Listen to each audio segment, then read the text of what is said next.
Now for a review of what's making the headlines in the papers this morning, let's bring in Arise analyst, Dr. Constance Ikwoku. Dr. Constance, good morning. Good morning, Yolanda. Good to see you. Good to see you. How are you? It's a chilly morning. Good to see you, Yeah, Dr. it's been cold for like, is it 1 week, 2 weeks? Yeah, it's been cold. Raining non-stop. Yeah. So, good morning now, Frank. Good to see you on Daybreak Yeah, good on morning to you. weekdays. And it's good to be back here on Friday morning. Yes, sitting in for Charles. Yeah, exactly. Good to see you. Yeah. All right, to review the papers this morning with us, we have Dr. Everest Ameifula, who is an editorial consultant and former group business editor of the Punch newspaper.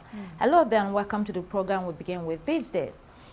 The story there says, in the light of the challenging times faced by the majority of Nigerians today, the President Bola Tinubu is reaching out to the public with a message that it is not indifferent to the prevailing circumstances of citizens. The presidency says the government is making deliberate efforts to stem the tide, working with state governments excuse me, to address food insecurity and other problems. This message is coming from the president's spokesman, Mr. Sunday Dare, and is a response to an editorial by Daily Trust newspaper, which he claims is misleading, exaggerated, and one-sided. That editorial was scathing, painting a picture of real hunger in the country. And according to the government, it did not recognize ongoing interventions. Sunday Dare is doing his job as a mouthpiece of government by sharing information we may not be privy to in order to win hearts and minds. But the fact remains that if in general an economy is underperforming, the criticisms, whether balanced or unbalanced, will continue coming. It seems to be across that a government will have to bear. Dr. Ameifula. Yeah, what they have said, or what Dare has said, is what a government spokesman would say. But we see that sometimes they are inconsistent in their communication. Now they're acknowledging that Nigerians are going through a lot. At other times they say, oh, a lot has improved. We wish that so much has improved. We wish that the people can say it is the people that matter most. Are the actions or or what the government is doing, is it translating to a better life for them? It is not. And that is why that editorial came up to paint a picture. If that editorial hadn't come, government would have said, oh, things have improved so much. So they need to be consistent. If they want to acknowledge that things are not going in the right direction, then they need to work on it. And so that Nigerians can say, yes, we can testify that 2 years or 3 years after the inauguration of the government, we can see an improvement. But the reality is that the impact of the government has been negative on the people. Well, it's a tough situation. Despite the interventions, it is going to take a while before we begin to see a booming, flourishing economy again. Let's take a second story in this day, still on the economy. We're learning that projects supported by the Africa Finance Corporation has added $50 billion to GDP and 7 million jobs. AFC support has been in Nigeria and 35 other countries. Examples of major projects that were backed by them include the Dangote Refinery, Boa Cement expansion, Watersmith Refining and Petrochemical, Kano Maradi Railway, which a lot of Nigerians were not enthusiastic about, but it happened anyway, MTN, and a couple of others. Great stuff, Dr. Ameifula. When African institutions finance projects, it strengthens sovereignty and it keeps profits and interest within the local economies and also reduces dependency on foreign lenders, which sometimes undermine national priorities. So Africa does need more of this. Definitely. We need more of projects that are financed from within. We're glad that the AFC is making impact. We know when AFC came on board, it was backed by Nigeria. It was a Nigerian-backed finance institution. It was like a protest institution because Nigeria couldn't get what it wanted at the African Development Bank. That led to the foundation or formation of the African Finance Corporation.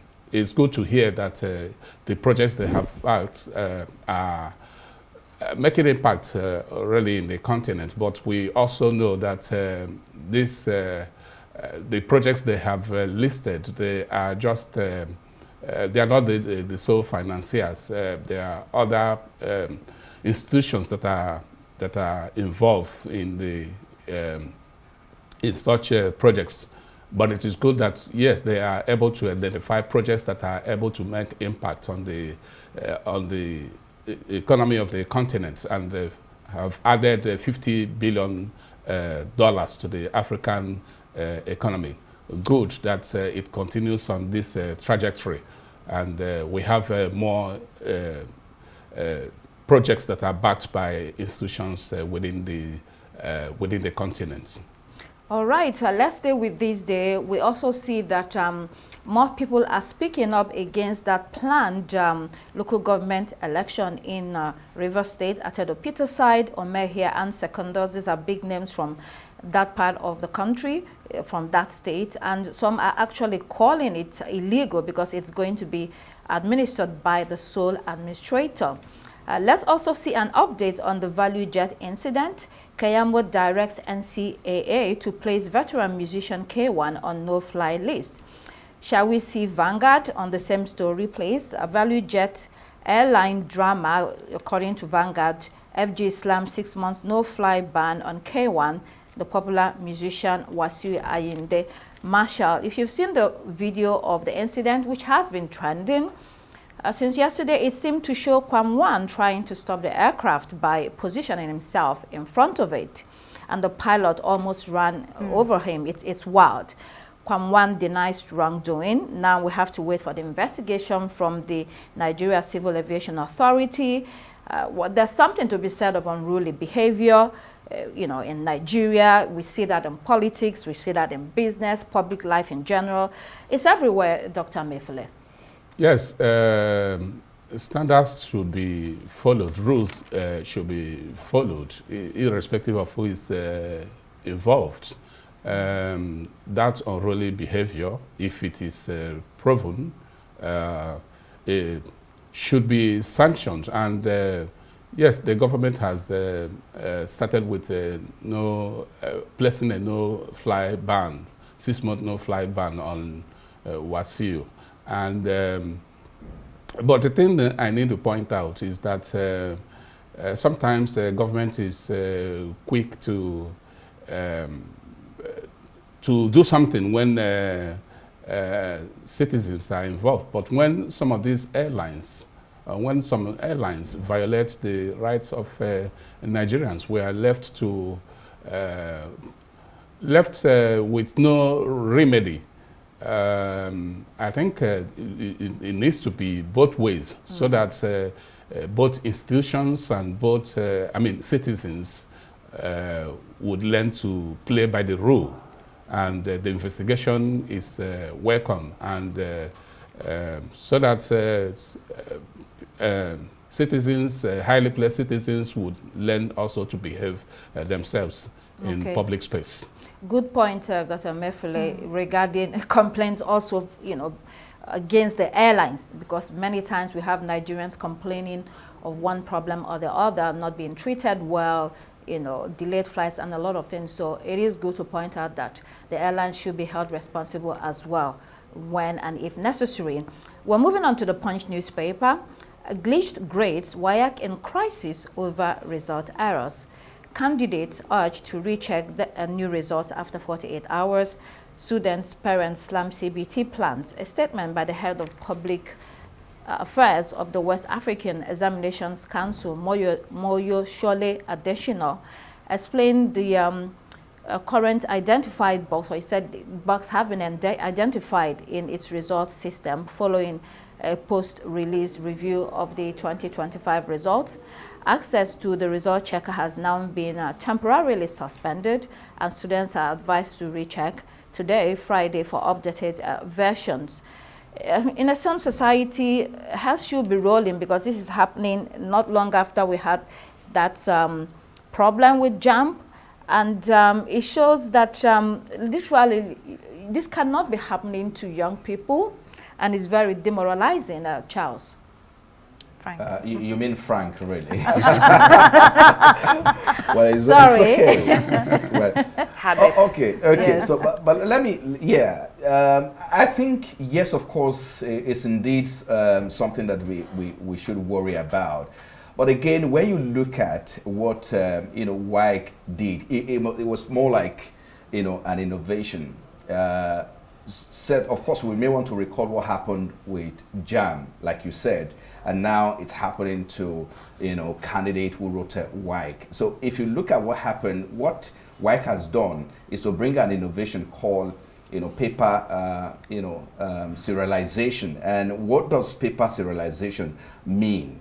It simply means that high risk subject like mathematics, English, economics and biology are uniquely coded. So this will prevent questions leaking out. But it's unfortunate, of course, the first rollout, which of course happened, this is because this is the maiden edition where since the innovation of paper serialization. But it's unfortunate it has happened. So, but can we move forward and learn from this? Because again, if you have to flashback, I would have thought that WIC would have done a kind of mock, test, because they usually have a mock exams. I would have thought that they would have, try that out and see how it works. But this is a great innovation to tackle anti-malpractices. But again, they failed to also do some, underground works before they came up. All right. I want to see, WIC taking this forward and ensure that it corrects any possible, glitches going forward. Right. Sometimes we behave in Nigeria as if we are the only ones applying technology. But great points there, Frank. I was going to say Charles again. I forgot to mention in Vanguard newspaper that the federal government is warning of heavy floods to hit 198 local government areas in 3 states. And so we have to get ready. It's been raining consistently here in Abuja and a couple of other states as well. It's rainy season. New Telegraph this morning, we see that the aviation minister, Kwamwan, is not his only problem for the time being, because aviation unions are set to begin total shutdown on Monday and have issued notice to airlines. This move is in regard to delay in implementing a new salary structure for workers. What they're most upset about is that despite concluding negotiations over 8 months ago, the agreed salary adjustments remain unimplemented. We probably will be hearing from the aviation minister on this. A total shutdown will be highly disruptive, Yolanda. Dr. Constance, these aviation issues that we've been speaking about lately really leave a lot to wonder about. I think we had an aviation issue a few months ago where there was a threat for a total shutdown as well. And now we're at it again. And this just disrupts the lives of people. People aren't able to travel. Students are not able to go back to school. So much is in the balance when this happens. But it's also important that these sectors address their grievances. It's important that they're able to bring forward what they're not happy with so that they can be addressed by the people who are in charge. So, I'm hoping that between now and Monday, I don't know if it's wishful thinking, something positive can happen to halt this, because this is a huge disruption for so many people. Yeah, Yolanda, they probably will be holding marathon meetings to see whether this can be averted. Okay, leadership newspaper.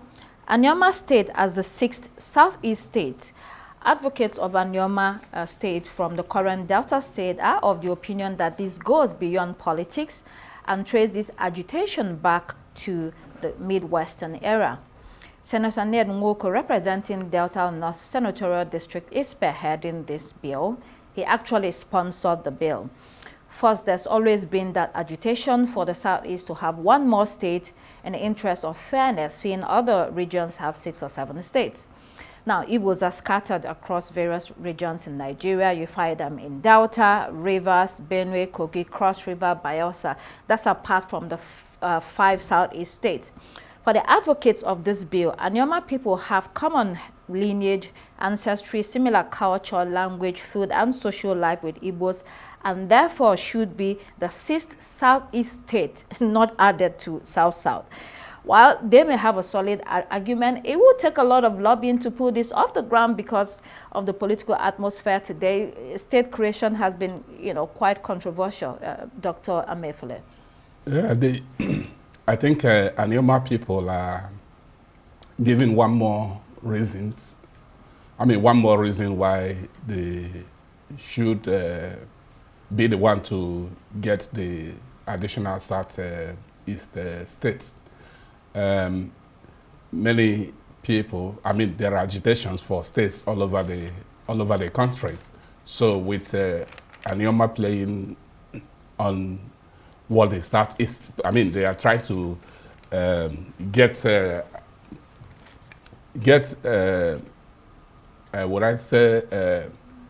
backing from the Southeast, so that they will be the one to get the additional state from the Southeast. But then, if you ask me, I would say that what Nigeria requires now is not a creation of additional states. We need restructuring. In fact, if you ask me, I would say that we need to restructure the federation, maybe into 6 federating units, because the states are cost centers.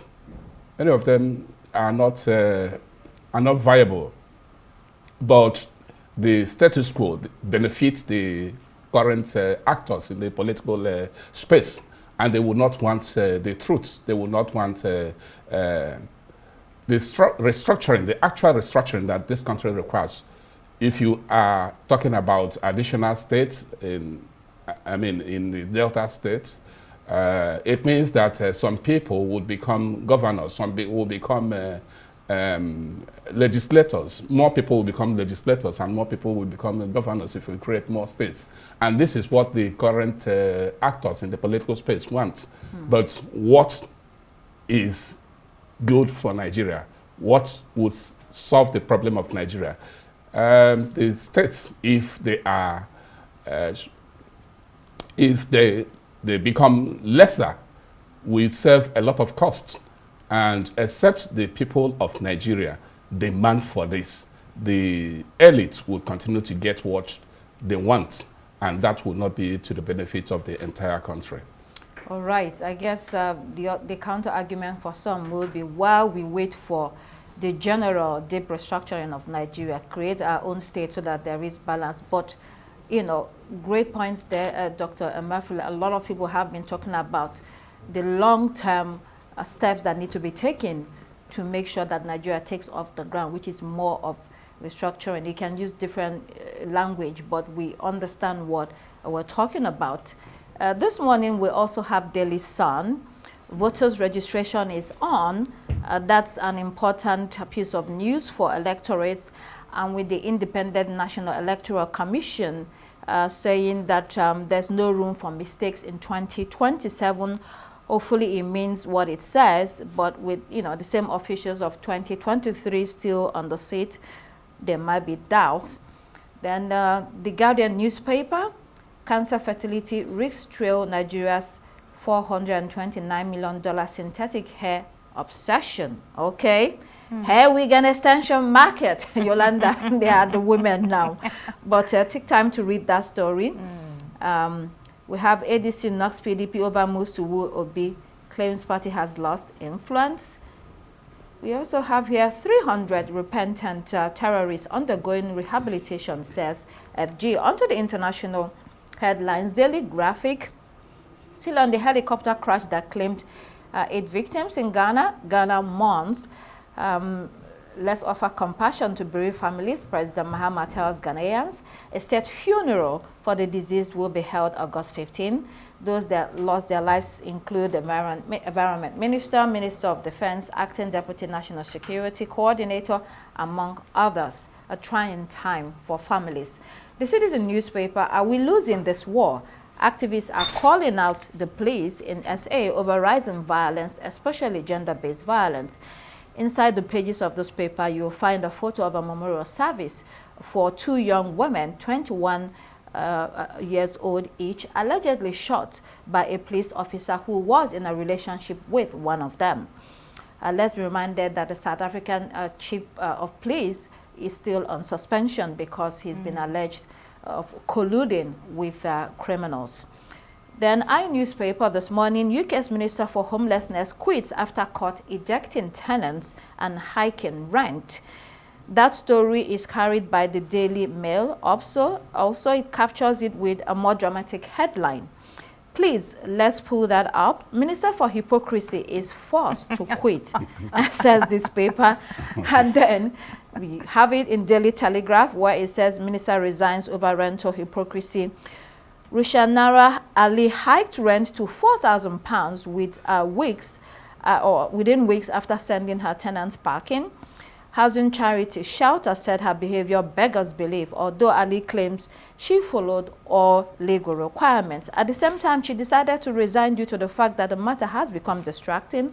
She says this is being viewed as a big blow to Labour Party, Yolanda, especially given the fact that they trailed the Reform UK and the polls currently. They really don't need this. Right, and to put the story into perspective, basically this minister had a rental property. She decided to ask the tenant to leave under the guise that she wanted to sell the property. But 6 months later or less, she came up and put that property back up for rent, which is complete hypocrisy of what she was standing for, exactly saying that, you know, this shouldn't be allowed to happen. Yet here she is doing the exact same thing. Not a good look, but it's good to see her say, look, I'm calling quits and I'm stepping aside. Yes, very quickly before it escalates into something else. Yeah, the Guardian newspaper this morning, Netanyahu defies warnings over taking military control of Gaza.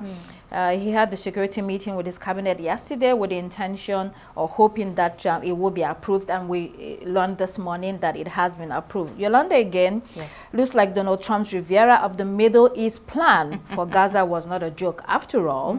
Netanyahu, you know, will get a serious blowback from this, but it looks like it's plowing ahead of, you know, very quickly. Very serious blowback. You know, I remember, just as you said, I remember we were laughing about it being called Las Gaza. It was not funny at the time, you know, because Gaza is really struggling at the moment. So many international humanitarian laws are being broken. You know, we have the issue of starvation and famine and so many things coming together.